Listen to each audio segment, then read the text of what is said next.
આજની વાર્તા 13 પ્રશ્નોમાંથી કોઈ પણ 9 પ્રશ્નો જોવો.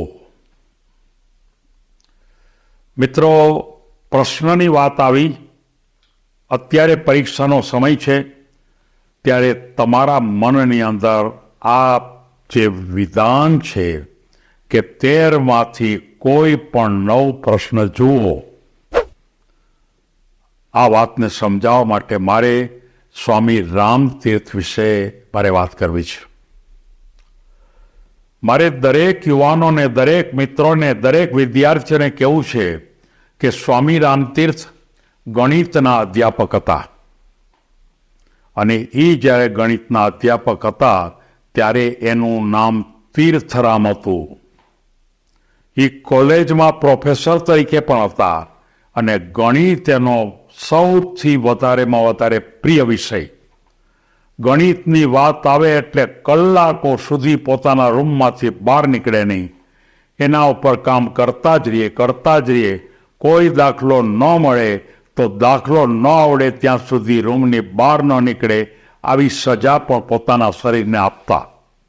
આ વાત મારે નથી કરવી, પણ એ જ્યારે નાના હતા અને જ્યારે ખરેખર એ બોર્ડની પરીક્ષા, એટલે કે એ વખતે જે બોર્ડની પરીક્ષા લેવાતી હશે એ અત્યારે જે 10માની વાત છે એવી નહોતી, કોઈ બીજા ફોર્મેટમાં હોય. અને એ વખતે ગણિતની એક પરીક્ષા હતી, બોર્ડની પરીક્ષા હતી. એમાં 13 પ્રશ્નો આવતા હતા અને એમાં જનરલ ઓપ્શન આપવામાં આવતું કે કોઈ પણ 9 પ્રશ્નો લખી શકો. કોઈ પણ 9, એટલે કે 4ને તમે ઓપ્શનમાં છોડી શકો. મોટા ભાગના વિદ્યાર્થીઓ પોતાની પસંદગીના 9 પ્રશ્નો લખે અને પછી એ 9 પ્રશ્નની અંદર એને માર્ક આપવામાં આવે અને એ રીતે થતું. સ્વામી રામતીર્થ, એટલે એ વખતે તો તીર્થરામ હતા, એના મનમાં પ્રશ્ન એમ થયો કે મને તો આ 13 પ્રશ્નો આવડે છે, તો મારે ક્યાં પસંદ કરવા લખવાના? એટલે એને એમ થયું કે હું બધાય પ્રશ્નો લખી નાખું છે. અને એને પોતે લખવાની શરૂઆત કરી. એક પછી એક પ્રશ્નો વ્યવસ્થિત લખતા જાય. લખતા 13 પ્રશ્નો પૂરા થઈ ગયા. ફરી પેપર તપેશું.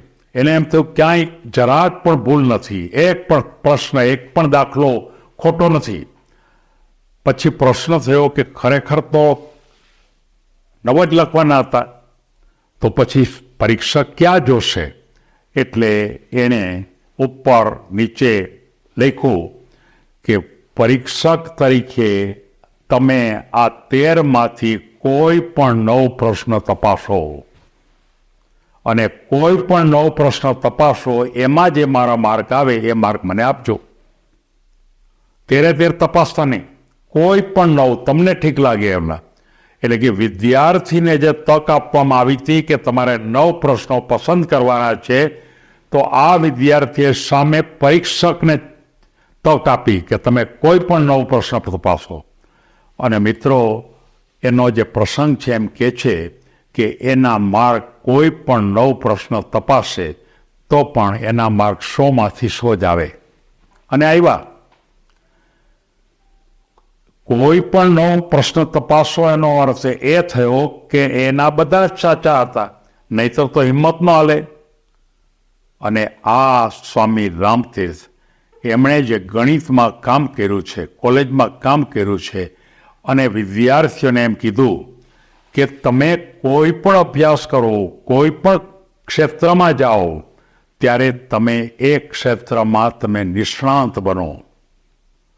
મને ગણિત બહુ ગમતું હતું, એટલે મેં નક્કી જ કર્યું મને ગણિતના કોઈ પણ દાખલા આવડવા જોઈએ. ગમે એવા દાખલા હોય, મારા લેવલના પરીક્ષાના હોય, એ બધા જ દાખલા મને આવડવા જોઈએ. અને એનો ટેસ્ટ પણ એને આપ્યો અને એ ટેસ્ટમાં એ સફળ પણ થયા. મારે પણ એમ બધાને કહેવું છે કે તમે જો કોઈ સ્પોર્ટ્સ પસંદ કરો તો સ્પોર્ટ્સ ઉપર તમે તમારી તમામ તાકાતને લગાડી દો. તમે કોઈ વ્યવસાય પસંદ કરો તો વ્યવસાયમાં તમારી તમામ તાકાત લગાડી દો. એ વ્યવસાયમાં કેટલી વસ્તુની જરૂર છે એ તમામ બાબતો ઉપર તમે તમારી તાકાતને લગાડી દો. કોઈ પણ ક્ષેત્ર, ધારો કે કોઈને કોઈ સાહિત્યકાર બનવું છે, કોઈને કદાચ કલાકાર બનવું છે, કોઈને કદાચ ચિત્રકાર બનવું છે, તમારી શક્તિ લગાડી દો અને પછી તમે એમ કહો કોઈ પણ વસ્તુ એમાં સારી જ થવાની. આ કદાચ આપણે એવું કહી શકાય કે વાસ્તવિક ભૂમિકાથી થોડુંક દૂર લાગે. આવું વાસ્તવિકમાં બનતું નથી અને આવું કોઈએ પણ પરીક્ષામાં કર્યું હોય એવું પણ નથી. અને સ્વામી રામતીર્થે કર્યું છે એ અનેક જગ્યાએ એને નોંધ કરી છે. અનેક મોટા મોટા વિદ્વાનોએ આ પ્રસંગને પણ સ્વીકાર્યો છે અને એ ભૂમિકા ઉપર આજે સ્વામી રામતીર્થને આપણે એમ યાદ કરશું કે આપણે કોઈ પણ ક્ષેત્રમાં સંપૂર્ણ નિષ્ણાંત થવું જોઈએ. હવે હું સહેજ વાસ્તવિક ભૂમિકામાં આવું કે સંપૂર્ણને બદલે મહત્તમ ભૂમિકા ઉપર ગયા હોય તો પણ વાંધો નથી. કદાચ એણે 13 પ્રશ્નને બદલે કદાચ 11 લખીને એમ લખ્યું હોત કે ગમે એ 9 જુઓ તો પણ વાંધો નથી. એનો અર્થ એ થયો કે 2 એને ખબર નથી અથવા તો વિશ્વાસ નથી. તો આપણે પણ કોઈ પણ ક્ષેત્રમાં 100% ન કરી શકાય, વાસ્તવિકતાથી દૂર છે. પણ તમે 85-90% જેટલું તમે જો વધારે સારું કરી શકો તો તમે જીવનના ક્ષેત્રમાં બહુ ઊંચાઈ ઉપર પહોંચી જશો, એમ આપણને સ્વામી રામતીર્થ કહે છે. આપણા યુવાનો, આપણા સંતાનો આ વાતને પૂરેપૂરી સમજે અને ખૂબ આગળ વધે એવી શુભ લાગણી સાથે મારી વાત પૂરી કરું છું.